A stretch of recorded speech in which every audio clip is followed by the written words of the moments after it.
Hi guys, it's Ray here from Man City Fan TV. Today I want to talk about these leaks, these footy leaks as they're called. I don't want to focus on the FFP, the financial fair play part of it, because hopefully before the game on Sunday I'll speak to Colin, who is the on Twitter as the Press Rich Blue, and he's far more knowledgeable in these affairs than I am. So hopefully I'll catch him before the game and get an interview with him and maybe release that on Monday. What I want to focus on as part of the Footyleaks is the talk about this European Super League. Now, this has been on the table for probably 30 years. I think the Champions League was initially set up by the big clubs, your AC Milan, your Inter Milans, Barcelona, Real Madrid, United, Liverpool, etc. And it was pushed through. I think UEFA did it to stop them breaking away and forming this Super League. Now, the money in the Champions League is absolutely fantastic for the clubs that are involved. There's a lot of money on offer. I think you can, if you win it, you can get 80 or 90 million euros, something in that region. It's a lot of money, as well as all the gate receipts that you're getting as well throughout the season, and extra sponsorship and hospitality and everything else. So it's absolutely worth a mega money. But it's reared its ugly head again.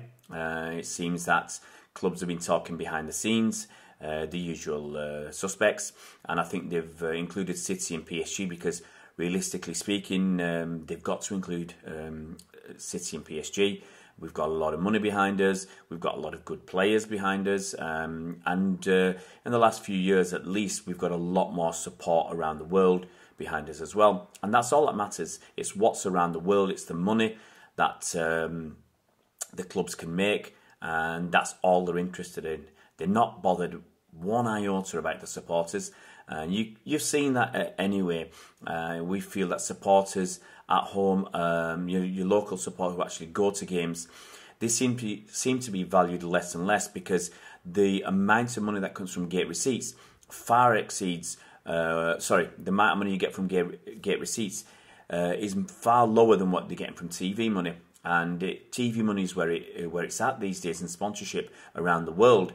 It's not your match paying normal fan. It's in hospitality and other areas. That's where the big money is, and that's all the clubs are concerned about. We've seen it with the way Tottenham have treated their own fans and opposition fans with their stadium fiasco, and it's not going to go away. It's all about the money, and so that's all they're interested in. And that's why they want to talk about the Super League again, because they know if they can get the sponsorship and the money behind them for this Super League, clubs that wouldn't can't even qualify for the Champions League. I think AC Milan are one of those, and you've got teams like Spurs and Arsenal struggling to even get into the Champions League, and Chelsea and whatever. In England we've got six let's say big teams now, and there's only 4 spots. So this European League again, talk about there's no relegation. So once you're in there, you're there for life, potentially. It would be disastrous. It's disgusting. It tears away whatever is left of the fabric of the game. There's enough issues going on with the amount of money that's in football. And lots of normal fans either can't afford to go or just disgruntled and disinterested and disillusioned by football. To have this European League, it'll just make it worse for the fan that wants to go and attend matches. Can you imagine who's going to watch a game after 2 or 3 seasons? You've got Bayern Munich versus, let's say, AC Milan. Who in England's going to be bothered about that? You get your Bayern Munich fans and your AC Milan fans will be interested, and some general football fans will be interested. But after 2 or 3 years, they're going to be relying on fans overseas, outside of Europe, to be the ones that are driving the money vehicle forward. And it's also going to be terrible. Can you imagine if you've got an away game? Let's say we're living in England and Manchester, we've got to go to let's say Munich. We go out to Munich 1 week, 10 days later or 2 weeks later, we've got to go out to Barcelona. 2 weeks later, we've got to go to somewhere else. Let's say Paris is a nice place to go, but let's say we have to go to Paris, and that's all going to rack up costs. It's going to be very, very expensive to follow your team both home and away. And who's going to be able to afford it? Let's say you go down to PSG and City. Let's say we're giving 10,000 or 5,000 tickets. That's quite reasonable. I think after 2 or 3 seasons, the novelty will have worn off. You'll have gone to all these grounds. Let's say there's 12 or 15 teams in the Super League. You'll have gone to all the grounds within 2 or 3 seasons. It'll start to get boring. One good thing about the Champions League is, even though, yes, it's the normal teams that seem to get through, and yes, you do end up with 1 or 2 teams that you've played before. I mean, look at this season, we've gone to Hoffenheim. That's a new place to go for City fans. And we're going down to Lyon. We'll be going to Lyon soon at the end of the month. So, we are playing different teams. On Shakhtar, we played them last season as well. So, but you'll get one probably every season in your group that you've played in the recent past. But you get 1 or 2 that you haven't, and then hopefully in the group of 16 you'll get a team that you haven't played, and then you'll end up with the big boys, which is only normal. But once you get into this Super League, European League, you'll be playing the same teams again and again and again without promotion and relegation. That makes it even worse. And at least in the Premier League, we've got 3 teams coming up every season, and we've got teams challenging. And as I said, it's expensive, but it's not too expensive to go to away games. You can drive or take the coach or take the train. But if you're going to have to fly and stay in hotels and whatever, the cost is going to skyrocket. So, it's selfish thinking by the big clubs. No surprise there.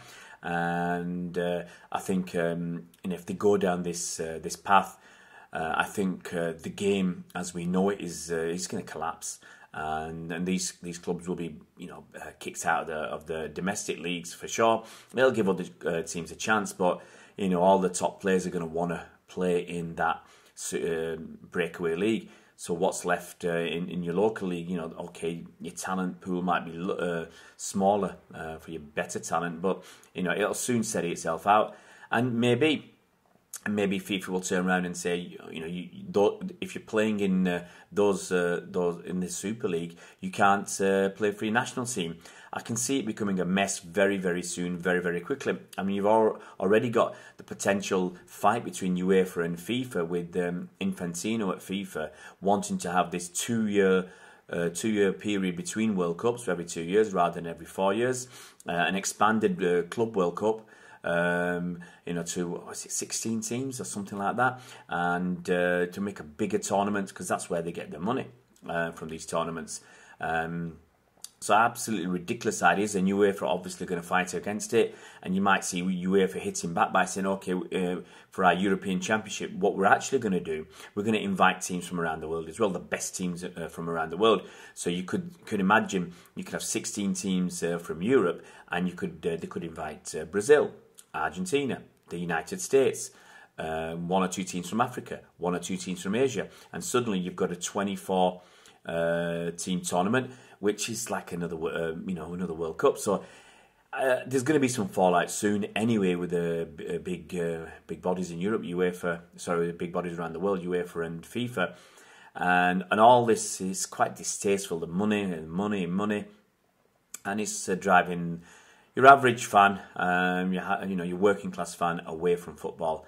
Who knows where it's going to end? Hopefully, this will be the end of it. The talk of the Super League, and if the fans at each of these clubs go against it and make their voices heard, nice and loud, then hopefully the clubs will back against it. But I mean, can you see what the final point is? What is the option?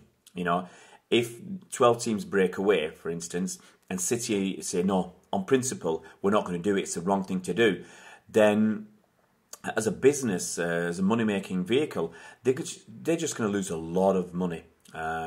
Especially if you're only left with your domestic league, you're going to miss out on countless hundreds of millions of pounds from this European Super League, and I just can't see the owners turning that down. I mean, it is, at the end of the day, it's a business for them. It's an investment as well as a publicity vehicle.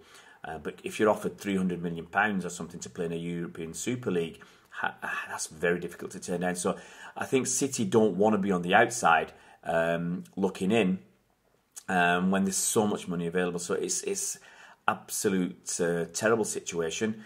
And I think most fans I've spoken to on social media or in face-to-face, they're dead set against it. And let's hope it dies a death very, very quickly. If you haven't already subscribed, guys, please just hit the subscribe button down below and subscribe to our channel. Hit the bell icon to be notified when new videos come out. And please comment on this video. Let us know what your thoughts are, what your opinions are, whether City should continue to try and get in this Super League or not, or whether it's a step too far. And just let us know what you think. See you around, Blues.